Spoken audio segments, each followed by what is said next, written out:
All right, good morning. Welcome to 1 Million Cups. Thank you so much for joining us on this beautiful July morning. Can you please raise your hand if this is your first time at 1 Million Cups?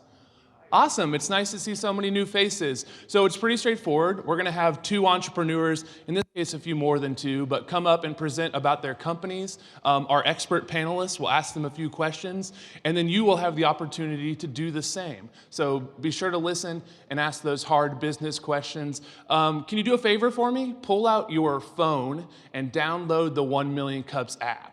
All right, that will allow you to check in, see who else is here, and also provide feedback to our presenters today. So I will turn it over. Oh, we should introduce ourselves. We are your community organizers. I'm Kyle, Caitlin, Tyler, John. We want to meet you, so definitely come grab us later and say hello. For more introductions, I will turn it over to our expert panelists to say hello.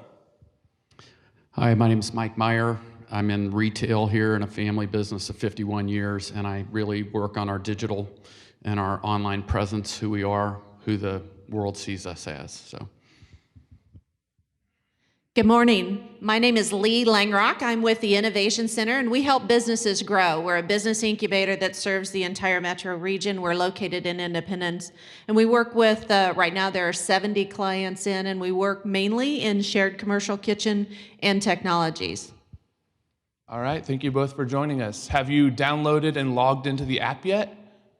Awesome. Let's have a very warm welcome to the stage, our first presenter, Vincent with Maps Coffee.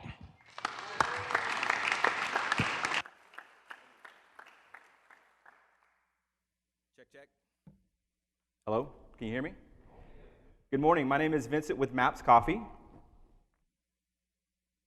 I own and operate a coffee roastery in Old Town Lenexa. In this shop, we roast coffee, we make handmade chocolate, we bottle cold brew, and a new beverage that we call Radiant Water that we're introducing here most recently. So our focus is to make quality handmade products. So I'll tell a little story here a little bit, but I believe that everyone deserves to drink a great cup of coffee. We do this by sharing our knowledge and love what we do and share our knowledge with our customers. A little nervous guys here, so. So I have a backstory here. So for many years, I've been in coffee for about 23 years, and in those years, I was a facilitator of coffee, showing and sharing my knowledge with customers about coffee. We have a program in the shop called the Guest Roaster. The Guest Roaster is a customizable, handmade class that you come and you learn about coffee. So we talk about where coffee comes from, how it's grown, how it's harvested, shipped, and ultimately how it's roasted. This happened on Saturday with a small group of people here, and so that's Brandon holding about 12 pounds of his coffee that he roasted on my machine. The machine we roast on is a Loring Smart Roaster, which is the world's most advanced coffee roaster. It is an air roaster, and we were the first to have it here in Kansas City. So I'll talk a little bit more about that in a bit here. So my history is with Starbucks. So I spent 18 years with Starbucks. I started in Seattle as a barista, and within a relatively short time frame, went up to the corporate office and worked in the corporate office in Starbucks. And I got to see and work with all the heads of state in Seattle. So after a couple years, we moved back to Dallas. My wife and I, we had a baby. Our daughter, Sarah, is now 21, and spent the majority of my career learning the business side of the business in coffee and Starbucks in Dallas. And then about 11 years ago, Starbucks moved me out to Kansas City here. Back in 2012, late 2012, I left Starbucks because I decided I need to do something different. I wanted to grow professionally as well as business-wise and personally. So I left the company to open a bike shop in Old Town Lenexa called Velo Plus.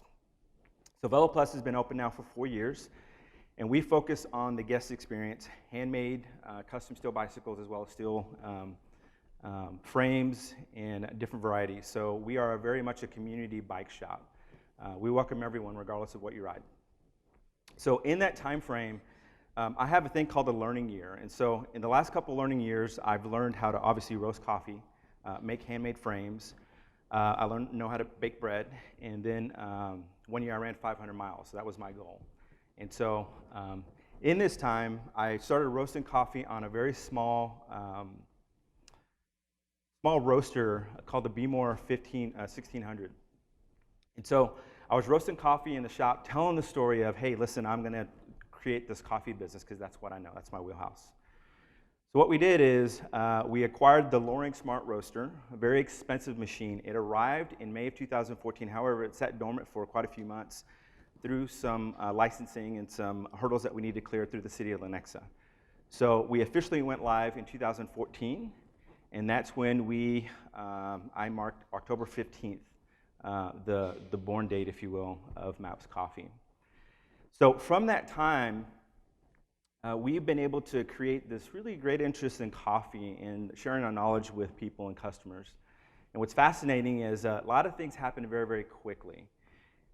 So in that time, we created partnerships with some of the brands that you know here. I'll talk about the products here in a bit. Again, the coffee experience sits on the bicycle showroom floor. So what you see is what you get. We do all of this in about 1,000 square feet. And one of the very first partners that we had was with Chateau Milk. About 3 years ago, Matt Chateau walked into the shop, and we talked a little bit about what he was working on, and it turned into the home delivery process, or the home delivery option. Soon after that, we partnered with Boulevard for the Early Riser. If you've had that coffee beer, it's a coffee porter. It's a fantastic beer. We've had that for the last 2 years. We are Meshuggah Bagel's coffee partner for both hot brew and cold brew, and then we have collaboration products with these nuts called the Mochadamia, as well as wooden wick candles and whatnot. So here's the team. We are a small group of us. Myself, Maddie, Lindsay, Lynn, and Kayla are the ones that are facilitating and growing the business. And again, we're focused on a wholesale aspect as well as retail. However, we are not a cafe. There's a misconception because we have the word coffee in our brand that we are a cafe, and we're not. So right now, here's the current state. So we roast, wholesale, retail coffee. We, again, bottle, cold brew, as well as the new beverage called Radiant Water. We have coffee and chocolate learning experiences. We make handmade chocolate in very small batches in the shop, and we also share a space with Velo Plus. So as you can see, a part of our challenge, and the reason I'm here, is to talk about what the next future state is going to be for us. I brought on a business partner. His name's Marco on the bike side, and this year we opened 2 new bike shops. One in North Kansas City called the Velo Garage. We operate the bicycle service side of it. And then a shop in Iola, Kansas. So he's taken the lead and allowed me to focus on what the next step is going to be for MAPS Coffee and Chocolate. So the future state here is to continue to offer high quality products that we offer our customers. Obviously scaling up production with cold brew Radiant Water. We are, and this is my wheelhouse, we're going to open a cafe in this space. So we're going to push these products to the cafe and create a unique experience so that you can see the production of both the coffee and the chocolate and everything else that we make. Chocolate is new to us, and I'll have a little bit of story about how I got into chocolate, but our focus and what we recognize is that we need to launch chocolate. What's important here is that we are Kansas City's only chocolatier. And why that's important is that the designation in chocolate is you have a confectioner and a chocolatier. A chocolatier is someone who makes handmade chocolate from bean to bar. Over there on our table, you can see a little example of what that means. So we roast the coffee, we winnow it, melange it, and actually create our own recipes. What's cool about that is that we get to play with chocolate. We get to make a lot of different versions of chocolate. So we have a milk version, milk chocolate version, we have a classic bar, but we have a new one called boozy chocolate, and that is fruit and nuts soaked in alcohol to create boozy chocolate. So we have samples of the rum-soaked pineapple today, so I'd like for you to try that afterwards here. So to do that and launch this platform, we are interested and we are looking at a Kickstarter / a crowdfunding campaign to help us grow the awareness of handmade chocolate. Now, the chocolate and the coffee are no different. You can watch us make chocolate. So along with the customizable experiences, one of the very first chocolate workshops that we had was with Jasper Mirabile of Jasper's Kitchen. He was excited that we had this workshop. So that is MAPS Coffee. Thank you.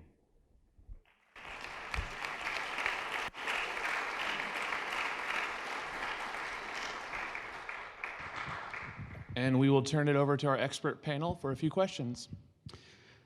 Thanks for your presentation. Thank you. So I'm going to focus a little bit more on your branding. Okay.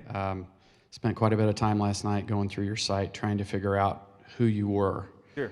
And initial reaction is it's very hard to figure out who you are, and I think you could simplify your branding pretty easily. The bike shop theme, when you first hit the site, you're not really seeing anything about the bike shop theme on the opening screen.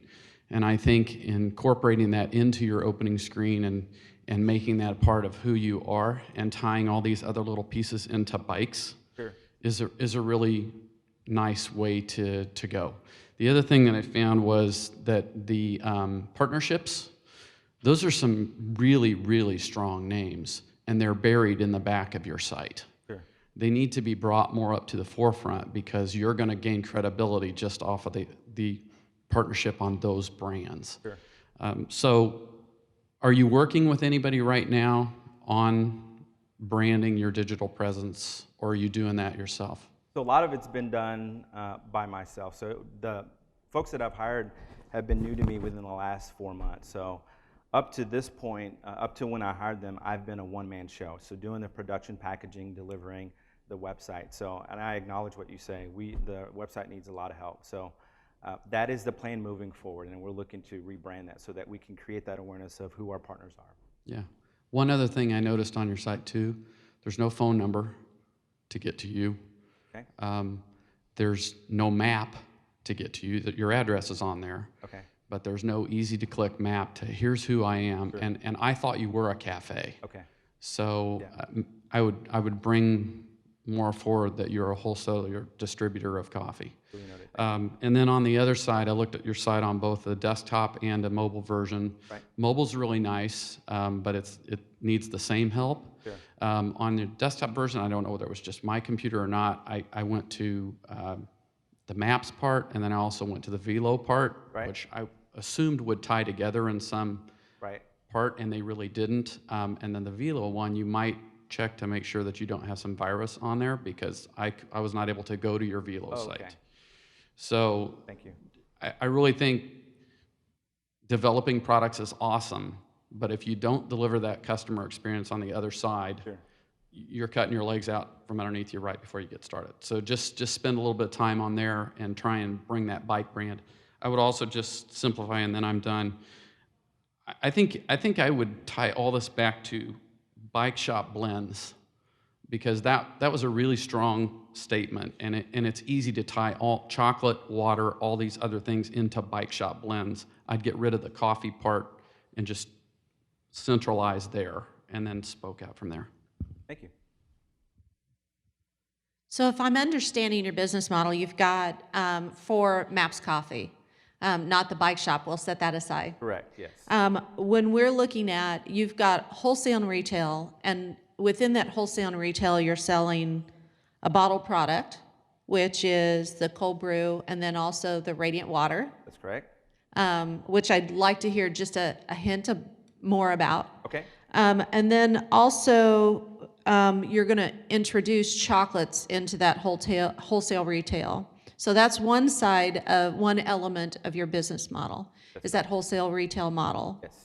And the second side is that guest experience. And that's what you want to expand with the cafe. That's correct. Okay. So if we're looking at the wholesale and retail, if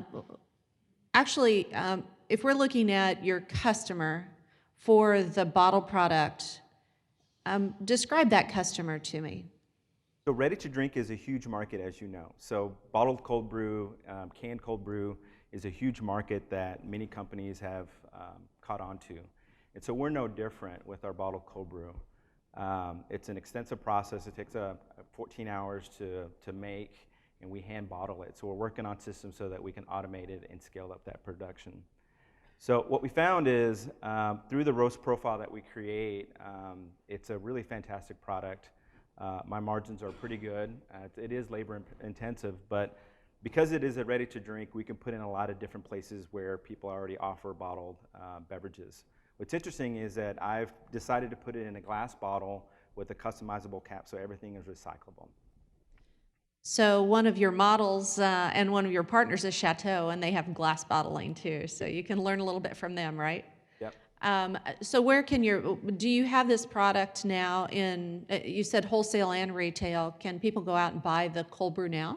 The cold brew is sold in our shop, in the bike shop. Okay, because So the we hand have, bottling we have a in it. retail space where we're selling the retail coffee and all our chocolates and cold brew and radiant water. So it's a small little space there. Okay. Cold brew is offered in Meshuggah Bagels. So if you go to both the locations that they have now, you'll find their cold brew there. And is that how you're going to expand your radiant water market as well?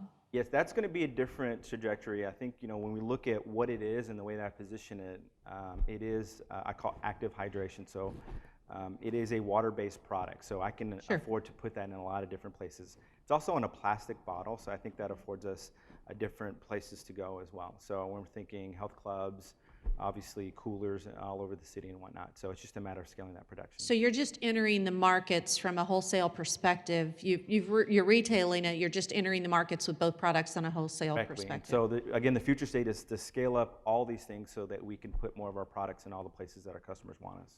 So describe a guest experience to me. So a customer walks in right now into our shop, and you literally see bike shop on the left-hand side and coffee roasting on the right-hand side. You walk up, there's a counter, and there's someone there offering you a free sample of our coffee.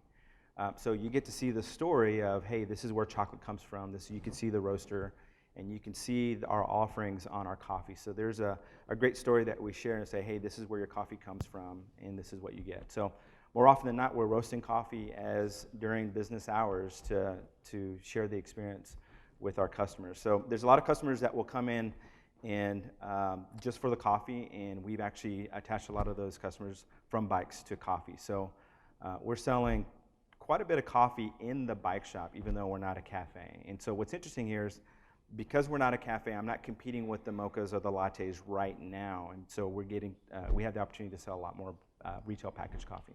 So you'd mentioned as part of your business plan and scaling up in that business plan that you want to expand that guest experience. I would imagine to groups, so they could come in and reserve time on a small roaster, they can learn from you. Absolutely. Is that, is your business model now, do they contract time with you so they can learn, so they've got that one-on-one experience? Are you looking at doing that in a more wholesale market as well? It's more of a toll roast where companies will come with me and ask me to roast their coffee for them because they don't have the equipment. My equipment is such a powerful and quick machine that I can roast a lot of coffee for them. And So do private business to label. business Yes, then? absolutely. Mm-hmm. But Now- the chocolate you want to do on a more artisanal basis? Yes, exactly. Yeah. So the guest roaster and the guest chocolatier are classes that you sign up for, and they're about 2 hours, but that's where we learn about everything that you would need to know about coffee and chocolate. It's a really awesome experience. What I'm most excited about, much in the way with coffee, is that you can get whatever coffee, roast, and blend that you want, and the same thing will happen with chocolate. We'll have the ingredients ready so that you can make a 85% cacao with ground coffee or nuts or whatever that looks like. So you're creating your own chocolate product or coffee product. So it sounds like your scale is still centered, it's still geo-centered, it's still centered around the shop. Potentially you'll roll the same model into other shops as you're growing both venues. Right. So regardless of where we end up, whether it's the current location or we move out, the idea is that we're creating a space where people really get to connect where their product comes from and how it's done. That's what's important to me, is to educate the pieces of, okay, so when we make chocolate, this is what that looks like. When we roast coffee, that's what that looks like. How do you determine your Kansas City's only chocolatier? So I did my homework. So funny story, a guy comes in about 2 years ago this year, and he essentially yells, oh my God, that's a Loring roaster and that can roast cacao. And after discussions with him, I discovered he was right. Everyone else in town is a confectioner. They take chocolate that is pre-made and melt it into a double boiler and they make their own confection. So I'm not discounting what everyone else does. They do a very good job with it. But it is true that to go from a raw product, roast it, winnow it, melange it, and put the ingredients together, no one else is doing that. And they don't do it because it's difficult. My learning year back in 2016 was to learn how to make chocolate, and I made somewhere around 60 batches of chocolate before I even sold a bar. So I spent the entire year learning how to make chocolate, get better at it, put it in front of customers, test it, figure out what works, what doesn't work. I've burned chocolate, I've burned it in the roasting process. So this year when Maddie came on and the other team came on, they prompted me like, hey, let's actually do this for real, and so that's what we did, and we launched chocolate. Plus, cacao is just fun to say. Yes. Yeah, Yes. of course, right? Cacao. Yes. So the only thing that I would say to you as you're growing your model, just learn from, especially if you're looking at that wholesale bottling, Sure. just learn from the people that you are connected with Right. on that process. Yep. To make sure that you have that, make sure Yep. you have your proper, so the Innovation Center person's gonna come out here, make sure you have your proper labeling, regulatory, if you're selling across state lines, make sure you're Sure. good there. Sure. And then just let us know how the chocolate piece comes out, so. Awesome. Well, make sure you make time for some samples afterwards too, as well. So. All Oh, I'm right. over there, that's where I'm going. Thank you both. We're going to open it up to the audience for questions. So if you have questions, please get those hands in the air. I'll kick us off real fast. Can you tell us more about this water product? So Radiant Water is a green coffee extract. I've made this for the last couple years as a concentrate, and the goal was to sell it to bars to use it as a concentrate into their mixed beverages. I had a couple challenges. It really didn't take off as well as I thought, and I've always made it.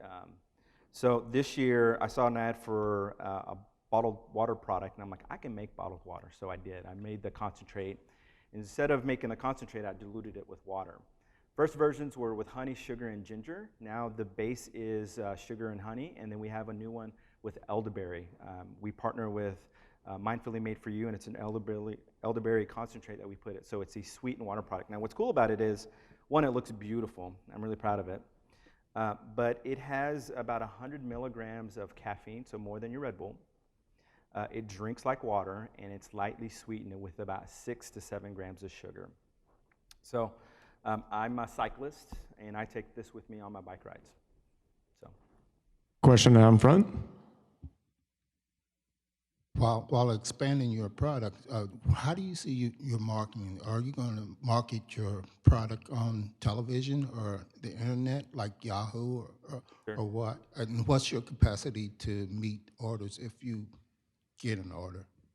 So the first thing is we've built our awareness through Instagram, Maps Coffee KC. We have a huge audience. We get to tell the story of not only the product, but how we do it and the players are.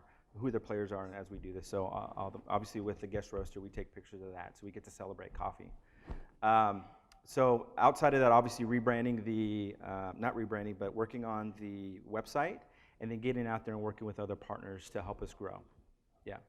So the capacity question, this machine is a full production roaster, and at last check, we're about 15% of capacity on this roaster. So even with all the business that we have currently, so we have a lot of room to grow with the coffee roaster. Question down front. So, what's the story behind the name Maps Coffee? So MAPS is not an acronym, but I love MAPS. And honestly, it's a good play with bicycles, so you need a point A to point B, so it guides you. The compass is widely recognizable, and it's one syllable. So I love the map. So if you come into the shop, there's a big map that I happen to get from IKEA. But anytime I'm looking at a map, I'm fascinated of, I tell the story of where we are now, where we're going, and where we want to be. Good question. Another question here in the front, on your right. All right. Right here. Yeah, this is your second time presenting at 1 Million Cups? It is. Okay, what did you get out of the first experience, and what do you hope to get out of the second experience? Well, the first experience, and honestly, as an ambitious person with bikes and coffee, I certainly had an idea of opening a bunch of bikes and coffee shops all over. And so in that experience, I was told to slow down a bit. And so what I've learned is that I needed to slow down and focus on one thing. And that's why really the opportunity has come up as I brought on my business partner for him to focus on the bike side. I can now focus on the coffee side. So that's what I learned through that. Moving forward is focusing on the coffee component and growing the business so that, again, that we're sharing a great product and culture of coffee, that we speak a common language, and that we educate our customer on why our coffee is as good as it is, and why our chocolates are unique. Question back left. Okay. Vincent, seriously, is it possible for you to slow down and focus on just one thing? No, I always have something in the Of course not. So, I would almost discount that advice because someone's asked you to do something that you can't do. My question, I love the new products you're exploring. I love the fact that you're pushing into these new areas and living into the ideas that you have. What I'm curious about is what you've been able to do successfully to put team members around you to help kind of ground some of the experiments around these new products to get some customer learning on what's working and what's not working, because I think it's great to try new products, but sometimes we hang on to ideas that we should kill earlier. What are you doing to put people around you to help you? So it's about finding the right people who understand what it is and my goals of what we want to do. So it's education and systems and controls. So when you make chocolate, it's cool to add a pinch there and a pinch there and whatnot, but we need a repeatable routine, so we're writing recipes so that we can scale those recipes. The roaster is a very easy to roast on machine. You literally push a button and it has an automated feature that allows us to roast coffee that way. However, when I show someone how to roast coffee, we work backwards and we go through what I learned at Boot Coffee in Mill Valley, California through the roasting school of, okay, so what does it mean for us to manage the roast? So I give you, hey, this is what it's exciting about coffee, but let's go back to and discover the bullet points of how you got here. So much of the knowledge that I've shared with my folks is a distilled version of 23 years of coffee and a year of chocolate making. And so we're going back and revisiting, hey, we need to learn to make mistakes so we can continue to get better. And we also are experimenting. So what I found is, whatever clicks with my people, they get it and they're excited to absorb this information. And I love sharing my knowledge about coffee and chocolate and bicycles and whatever else I'm working on. Another question on your right here. Good morning. I am just curious about how or where you source your coffee and cacao from, and if you've considered the ethical implications of those industries, and just wanted to hear. Good question. So in the world of coffee, there are thousands of coffee importers all over the nation. Obviously, coffee comes from all over the world. Because I have the world's most efficient coffee roaster, we were looking at a carbon footprint and the use of fuel, which is the lowest by far of any other roaster. I made a decision to pick up coffee here locally. What's fascinating about Kansas City, there's a lot of caves, and a lot of my importers store this coffee that I can get in the caves. So I work with two partners here, Anthem Coffee as well as Cafe Utes, and when I need coffee, I find and source what coffee they have available, and those are the coffees that I get. So on the cacao, we're still working on scaling that, but right now I order out of a company of Portland, Oregon in small batches, and so we're roasting that cacao and working with their whole bean cacao product as well as some nibs. So I'm well aware of the opportunity of what does it mean to impact the environment of getting coffee and cacao here. What many roasters do is they'll buy coffee from a company out in Minneapolis or Oakland. They will have to put that coffee on a pallet, palletize it, and then ship it over to Kansas City, and then that's how we get that. So what I've recognized is that when we're cupping coffees, and from a scoring perspective, if I'm off by 1 or 2 points of what I want in a coffee, and if I can find it here, I'll always pick it here. I will get in my pickup truck and drive to the caves, and they'll load coffee in my truck, and then I'll drive it to the shop. Coffee's heavy, by the way. Very heavy. Not yet, no. No.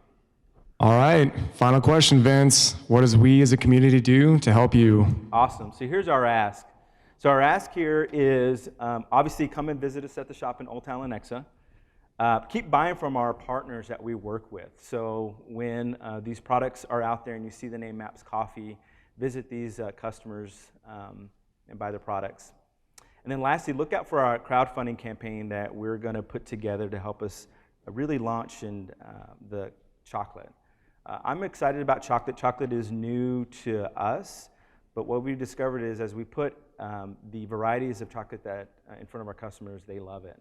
Quite honestly, they say it's the best chocolate they've ever had. And what's interesting here is because it's fresh chocolate. We could talk a little bit more about what I've learned in the last chocolate, but fresh chocolate makes a difference. So come visit us. Thank you. Big round of applause. Thanks, Vince. Thank you. Appreciate it, Thank you.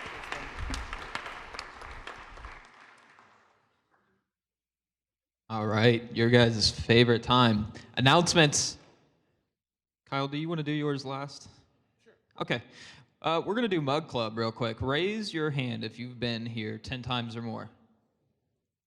Okay. Put your hand down if you already have a mug. Nobody here. Okay, guy back here in the back. I see. I see the red hat. I'm coming. Please tell us your name and why you come to 1 Million Cups. My name's Joseph McDermott, and I come here because I hope to start my own businesses one day, and I just like taking everything in that the presenters have to say. And yeah, I think it's insightful, and it gets my brainwaves flowing, so that's why I come. Awesome. Thanks, man. Thanks. Awesome. All right, we have an audience connection question that really isn't a question, it's more like a statement. If you are looking to get into the food industry with some sort of product or a cafe or even like a catering service, connect with Lee over here. She's definitely going to be able to help you out. And then Kyle has a live announcement that he wants to do. Yeah, so if you've been around Kansas City's entrepreneurial ecosystem for a while, you know that we love celebrating entrepreneurship. So can you raise your hand if you've heard of Global Entrepreneurship Week before? Excellent. Awesome, awesome, awesome. If you haven't heard about it, definitely grab one of those people and ask. So coming up in November, we'll be celebrating the 10th anniversary of Global Entrepreneurship Week. It's going to be bigger and better than ever thanks to you guys. So we are crowdsourcing events. If you would like to host or do an event, we have 4 tracks: makers and creators, business services, business growth, and startup. If you want to host an event in any of these topics, go to gewkc.org and check it out, or grab me afterwards if you have any questions. Thanks. Thank you, Kyle. All right, guys. Up next, we have Gilded. These guys are spurring Kansas City's economy and arts scene. Give it up for Susanna and her crew with Gilded.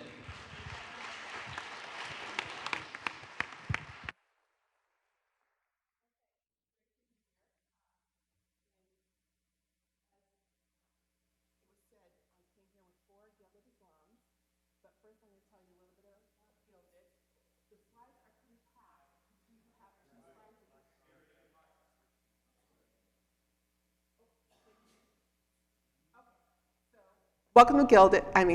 Thanks for having us. We're Gilded, and we have 4 of our alums here. But first, I'm going to tell you a bit about Gilded. Our slides are pretty packed because we have 2 slides each, so let me get started. Gilded is a grassroots organization inspired by 1 Million Cups. We're art-centric, and why we're in the arts is there's 6,500 artists, over 6,500 artists in Kansas City, with 100 or more added each year. And you can see Kansas Cityans in metro areas spend more per arts than on average nationally. And overall, we're over a $273 million industry. We also are here to give a big thanks to the Kauffman and Arts KC for grants they have given us, as well as helping us launch 2 years ago. And let me tell you too, we're a little bit different than 1 Million Cups. We don't have startups. We have senior to mid-career artists. We find they have the strongest foundation or business foundation to speak from. And so it's really an exchange between the senior entrepreneurs in the audience as well as the emerging artists. Our presenters are very diverse. The arts are very diverse, and diversity is growing within entrepreneurship, and we represent that. We have over 58% diversity, and 49% of our presenters are female. That's a little bit different than 1 Million Cups too. We do concentrate on bringing diversity and recruiting that. Okay, let me move on to our challenges. We are in a non-centric business industry. So only 22% of art grads receive business training that they felt that was comprehensive. But we still have very dynamic forums, and that's why we concentrate on the more senior presenters. We are looking for ideas to motivate our board to hit the ground running. And then also, we've been very good at getting grants. Now we need to move into being good at getting sponsorship and donations. So if you want to learn more about Gilded, we invite you to come to our next event. We're always the 4th Thursday from 12 to 1 p.m. at the Kemper Museum. This month we have visual artist Benzi Gaza, who's nationally known, done work for Kleenex, Hallmark, and then also Rick Wright, who's the abstract portrait painter.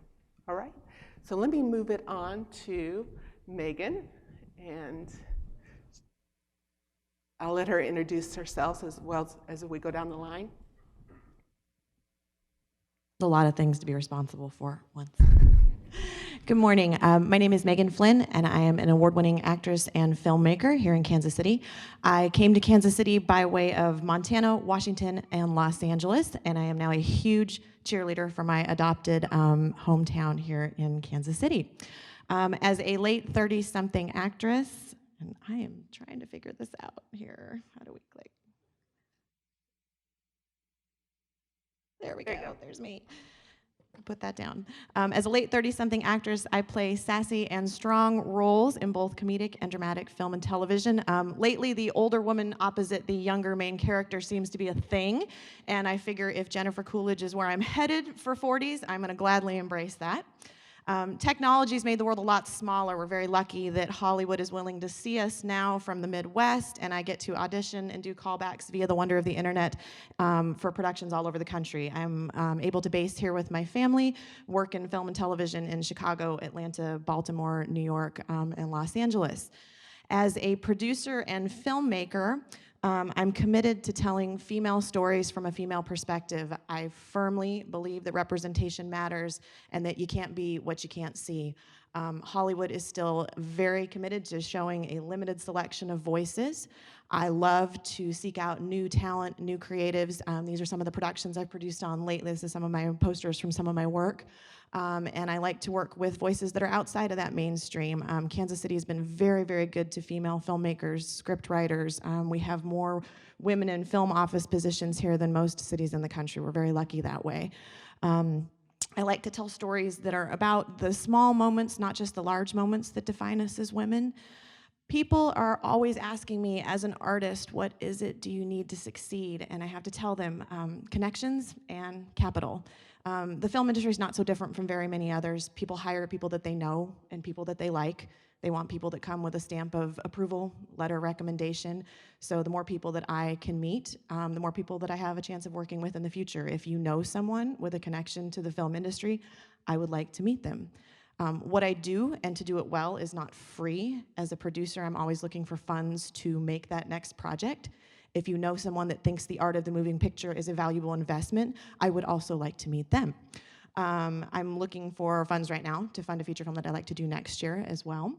And we're really lucky in the sense that Kansas City is cheaper than a lot of cities to film in as well. We can make Hollywood-level quality productions here on a fraction of the budget, something I had no idea about when I moved here from Los Angeles. It's a great city to film in. Most people don't know how many people actually do make a living working in film here in Kansas City full-time. There's a lot. So capital and connections are what's going to keep me staying here, basing here, and continuing to do what it is that I do. Thank you.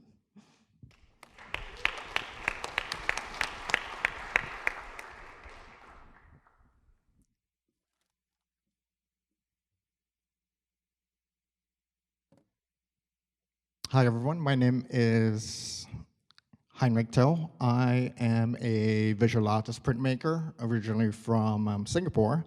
I've been in Kansas City the last 10 years. My work is about memory, travel, identity, and home. It is explored through ethereal, layered pattern landscapes and how I see the world around me. My revenue streams in terms of how I make it as a full-time artist. I show my work and sell my work through art fairs like the Brookside and the Plaza Art Fair.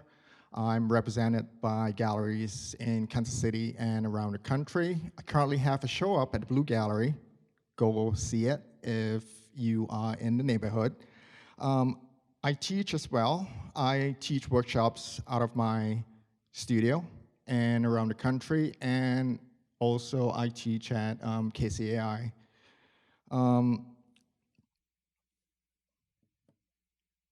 So my needs are pretty specific since I'm here today, although it is not restricted to the few that I have up right now.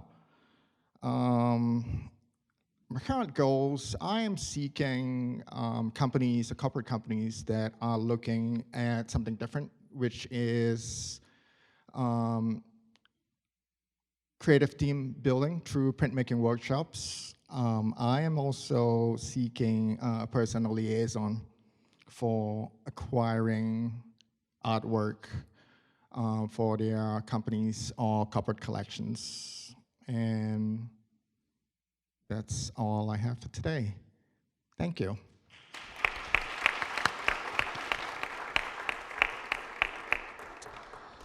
Good morning. My name is Glenn North. I am a poet and spoken word artist, born and raised here in Kansas City. I began hosting an open mic poetry series back in '97 in the historic 18th and Vine Jazz District, and have been doing work with young people in the community in terms of poetry, writing and performance workshops, commissioned work, collaborations with artists from various disciplines for the past 20 years. In terms of my career highlights, one is that I became a Cave Canem Fellow. Cave Canem is a internationally known Black poetry organization. It was established to help level the playing field for Black poets and to also have an opportunity to create more parity in the canon of literature that's studied on the university level. And so it's a very rigorous kind of competition in terms of being accepted as a fellow, and that was really huge in terms of my artistic growth. The second is that I also became a Charlotte Street Fellow back in 2009, and currently am the only poet, spoken word artist to have received that Generative Performing Artist Award. Another thing that was really big in my career was an opportunity to record with the legendary Bobby Watson, who's over the Jazz Studies program at UMKC. We did a project called Check Cashing Day, which was a commemoration of the March on Washington. We did that back in 2013, and that was the 50th anniversary of Dr. King's I Have a Dream speech. So this picture is me at the Cave Canem retreat with Natasha Trethewey. For those of you who don't know, she's a former poet laureate of the United States and also a Pulitzer Prize winning poet. She's also my literary crush. And so that was one of the most sparkling moments of my career, to have an opportunity to meet with her and to be a part of a workshop that was facilitated by her. Having worked with Gilded, a lot of the issues that I needed help with have been addressed. I needed a personal assistant, was able to get help pro bono, in fact, through a presentation that I did with Gilded. I needed help with technology. I'm not the most technologically literate person in the world, and I've gotten help in that area. So I just thought that I would describe a couple of opportunities that I wanted to pursue really quickly. One is, if you Google Cave Canem, it's really a behemoth in the world of poetry, and people who are associated with that organization have done incredible things. There are 6 Cave Canem Fellows that are either in or from Kansas City at the current time, and what I would love to do is to make some kind of connection with Cave Canem here in Kansas City. Also, the founder of the organization, Cornelius Eady, is on faculty at Mizzou, so he's within reach, and I think it would be an incredible opportunity for the literary community here to have some kind of affiliation, a formal affiliation with Cave Canem. And finally, the I Have a Dream project was one of those projects that we had an opportunity to do some great things with. We're going to travel all over the country. The CD went to #1 on the jazz charts in a couple of places, including Philly. But in this current climate, politically, with all the things that are going on in terms of race relations, I still feel like that project has a shelf life, and I'm trying to figure out ways that we could perhaps have that a performance, those performances, either on the college circuit or in various spaces, venues throughout the country. So those are 2 things that kind of near and dear to my heart that I'm working on now. So thank you all for listening, and I'll pass it now to Heidi.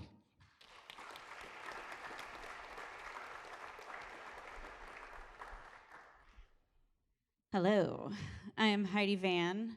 I'm an actor, creator, and producer of contemporary experimental live theater. I'm the founder of the Fish Tank Theater, and I'm a cultural entrepreneur. I founded the Fish Tank in the Crossroads Arts District in 2009. Material performed at the Fish Tank is fresh, its content progressive, and its artists writers, and performers committed to the aesthetic of risk-taking and the potential of failure. We have been recognized locally. I'm also a Charlotte Street Fellow. Like Glenn, a generative performing artist. I've received the Robert Rauschenberg Foundation Seed Grant, which is a 3-year support grant that ended this year. We've been mentioned in Time Magazine. We have multiple collaborations with artists and organizations around the city as well as internationally. The Fish Tank has been a brick and mortar storefront theater in the Crossroads for 8 years. At the beginning, January 1st, 2017, I released that black box studio and maintain my rehearsal hall and production office in a 1,600 square foot beautiful studio also in the Crossroads. That's also one of our greatest accomplishments, being in business for 8 years. But now we are at a crossroads. So the Fish Tank is pivoting from a brick and mortar storefront theater to a nomadic theater company. This year we've already produced in 5 locations. We mount 5 to 7 productions a year. So our needs are assistance in communicating this message, in which one of the things I'm doing is employing Design Ranch to do a rebranding campaign that will be launched in the fall. The fact that we are all connected to these things right now is kind of the opposite intention of a live theater experience, but there is a tie to technology and to engaging audience and bringing them to an event. So I'm looking for that tie from live theater that infuses technology but also maintains the integrity and the tradition of going to the theater. And also I need you to come to a show.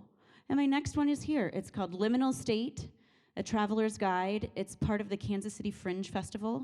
It's an hour-long, hey, what's up? It's an hour-long physical theater piece fusing Butoh and devising new work, physical theater.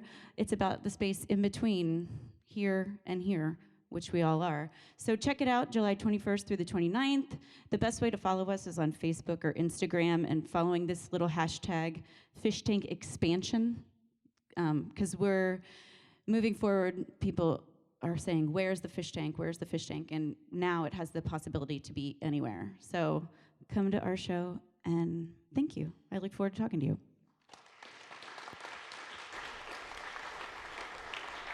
All right, thank you so much to Gilded and all of our awesome artist entrepreneurs. I'm sure we have a ton of questions out there. We'll start with a few questions from the expert panel. If you guys want to make your way to the center of the stage.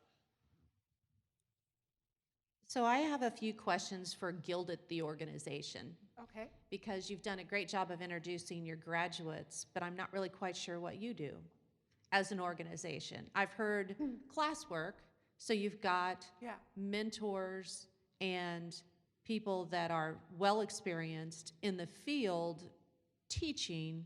Tell us a bit more. Okay, no, actually we use the 1 million cups format. So all these people. Make sure your microphone, that everyone can hear you. Well, now I think everyone can hear me, correct? No? Okay. All right, so we use the 1 million cuts format. So each of these alums, Gilded alums, have presented for 6 minutes and got 20 minutes of Q&A. Actually, Glenn's presented twice already in our last 2 years. Every month we have 2 people present their business, and then they get brainstorming based on their presentation. So are you a 501c3, a not-for-profit organization, or a social organization? Currently, we are a grassroots organization. We'll be going for our 501c3 later this year. So if somebody's going to give capital to you, where does it go? We work with what is called Fractured Atlas, which is a very well-known fiscal sponsor in the arts. They're based in New York. I think quite a few artists here in Kansas City use them. So they're kind of an umbrella for that not-for-profit, for those that are going to be contributors or patrons. Right, rightfully so, who presented here, I think, 6 months ago, also uses them. And they are a 2-year organization as well, so it's a really good way for art organizations as well as artists to accept cash donations for projects and for getting started. Are you a once-a-week presentation then? We used to be twice a month, and now we are once a month. We are also going to be launching a little bit different than Million Cups, a alumni program. so where we can have artists work, so our alums can start seeing more collaborations between them, and as well as give them programming in areas they feel they want more programming in and regarding their business. And where do you present? I mean, where are the presentations? We started here, and then we moved to the Kemper. So they've been very good to us. We've been at the Kemper Museum for over a year. And so once a month, Kemper Museum. Yep. When? We're the fourth Thursday of every month, from noon to 1 at the Kemper. And is it open to audience? Yep. Or is it? And Yep. do you stream it so people can watch, or how is it promoted? We don't stream it live, but now we do videotape it, and we post the videotapes on YouTube. So. And are you presenting through the guild? Is that primarily where you find the people that come and participate as in the audience as well as on the stage? Most of our audience come from 1 Million Cup or Facebook, plus word of mouth. And then for me, unlike 1 Million Cups, recruiting has been a big thing. In some ways, it takes a lot of my energy in recruiting presenters, but in another way too, I get to tap people that may have not, that have something new going on, or have a voice in the audience that aren't always represented within the business realm at least. I want to thank all of the artists that presented today. I really appreciate your dedication to each of your crafts because they're so unique. We've had the opportunity to be a scene or a location, and we have some of our independent producers that use our facility for rehearsal and that kind of stuff. And so it's really interesting just from the periphery. You'd mentioned that Kansas City's a good place to film, Megan. What are some of the attributes that make it so?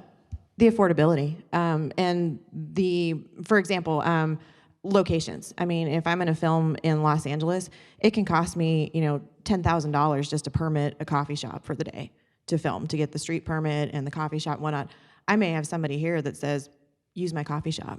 After hours, come in, I'll use my coffee shop, I'll charge you a token payment, a few $100, put me in the credits of your film. I had a neighbor, the feature film that I'm working on right now in post-production, I have a neighbor that owns a clothing store in Shawnee, and we needed to shoot some exteriors. And she goes, you're gonna put my clothing store in the movie? Go shoot my clothing store. And she's already been promoting it all over Facebook. Because we're like, Christina, it's not gonna be out for 6 more months. Just some enthusiasm about it and a real communal spirit like that. It just saves you so much money to do that.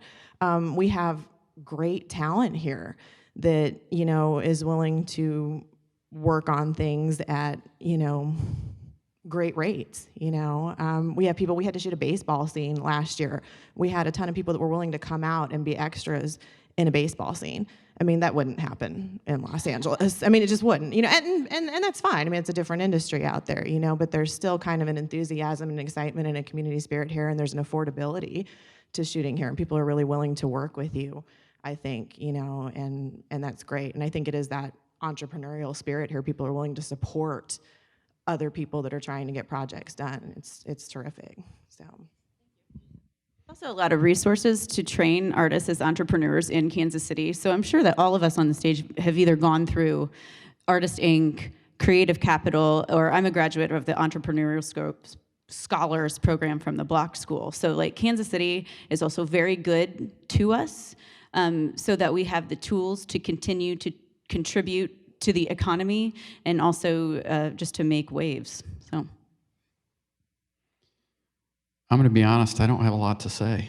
The visuals that you guys are all doing through the web are great, and I think that you've done a good job there. My probably biggest advice to you my family's been in the music business for 50 years, so I've been around artists my entire life, and the one thing I would tell you is continue to educate yourself on your financials, because that's the part where you get screwed the most as an artist.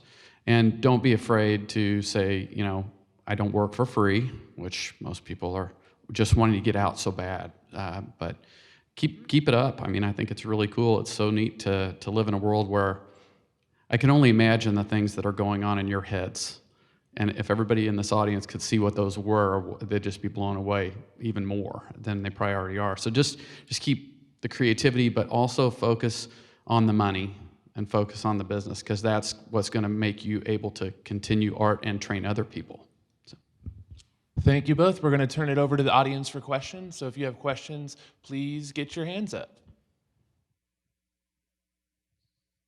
I'll start us off, Heinrich, as a visual artist. Here in the center, yeah. As a visual artist, can you tell us about building other skills in order to market yourself and do presentations like this in front of so many people? Absolutely. I think as a visual artist, I'm not used to being on stage. I feel myself as a failed comedian. But we learn the skills, like what the rest of you have said. There are excellent programs in Kansas City to train visual artists to be business people, to be entrepreneurs, to go out there and promote yourself.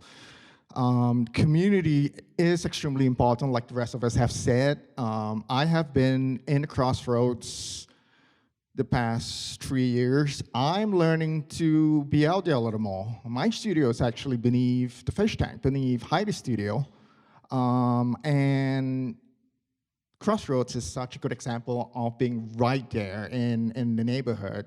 In terms to answer your question again, we do what we can, social media, website, word of mouth. The bottom line is education. Being out here and explaining to any of you out here what we do, why the arts, whether it's visual, performing, literary, how important it is to, first of all, support your local community. Go to a show, an exhibition, show up, and I think that's the biggest thing. I hope that's a good answer. Question here in the center. So, I've been familiar with Gilded for quite some time. Our biggest fan. So. I finally think I've had an insight today listening to this. What you are selling, your basic business proposition is creativity. You put every month a direct line to the creative geniuses that we have working in Kansas City into an environment where they share what they're doing and where business people and anyone else can come and tap into that and be inspired by it. And I don't see that reflected in your marketing and branding materials, because I really want to inspire the people that are here today, being impressed by these artists, to seek them out and to come and learn from them, and together working with them, help them shape their business while also being inspired by the creativity that they are bravely and honestly demonstrating to us through their work and their lives. So that's my observation and my advice. And my plea for more business people to come and take advantage of this fabulous opportunity. Thank you. And our closing question, what can we as a community do to help you? Glenn, do you want to start, since you haven't had a Q&A? All right, sure. For me personally, I would just echo what Paul said in terms of supporting Gilded, in that kind of helps a lot of different people in many ways. It certainly helped me. Personally, my base of operations right now is the Black Archives of Mid-America. And I would just say at this point, it would be helpful if you all went to our website, and it's just really simple, blackarchives.org, and get on our mailing list so that I can stay connected with you. The Black Archives is an organization that is a research facility for Kansas City's African American history, dating as far back as 1850. We also have exhibits and programs. I'm also starting a poetry program there, and as I had mentioned with Kavi-Con, I'm hoping to create connections there, but we need support, small Black nonprofit organizations, so if you would just at least get on our mailing list, we could stay connected and let you know about the things that we have going on and create a higher level of visibility. I would just say if your company is interested in sponsoring, we're open to that, as well as if you're open to donating, I can tell you how, or have any ideas on how to run a great donation campaign. Okay. Go do 5 things to support the arts today. Sign up for 5 Facebook pages locally. Go donate $5 to somebody's Kickstarter campaign locally. Buy a ticket to a friend's show. Retweet somebody's tweets, preferably Heidi's friend's show. Apparently he has one too. Oh, and Glenn's friend's show. Really, I mean, social media is huge. You know, repost, you know, comment on somebody's Instagram. It doesn't take, you know, a huge capital investment to support the arts. Everybody always thinks you have to write a big donation check and get your name on the back of the program. It doesn't. Go download somebody's local film on Amazon Prime. You know, it was Prime Day yesterday. There's a bunch of stuff that streams for free. Go click on that. That helps. It's the little stuff, you know, every play, you know, on IMDb or whatever. So go do 5 things today. Didn't Sly James just put some sort of monetary number out in the news about the kind of revenue and impact that the arts has in Kansas City? Yes? Yeah, so like what they said, like you like coffee and you want to go drink his coffee, let's go all drink his coffee and buy our art, because this is what we do, and we spend the rest of the day marketing and balancing our checkbook and taking care of our children and feeding the dogs, just like everyone else. But for some reason, this is what we do. We're very innovative, we're very nimble, but we would love to have you as our patrons. Like, as when you subscribe to a business, you're a customer, but you can be our patron. And that's where I think that Gilded has the true capacity. If we go back to how art was sponsored in the beginning, like the Medicis, we want to go back that far, but like, patronize us. Be our patrons, support us, follow us, because that dollar amount that Sly James put out, that's because of us and like the rest of the people standing behind us. And we make our work in Kansas City, and we are from Kansas City, and we represent you internationally. So please, be our patron. Thank you. Thank you very, very much. That's actually it for this week. Gilda will be hanging out afterwards. If you have questions for them, Maps Coffee has a ton of samples set up, so please give them a shout. And next week we have Rivet Design Group and Noble Native. So everybody have a good Wednesday. Thank you.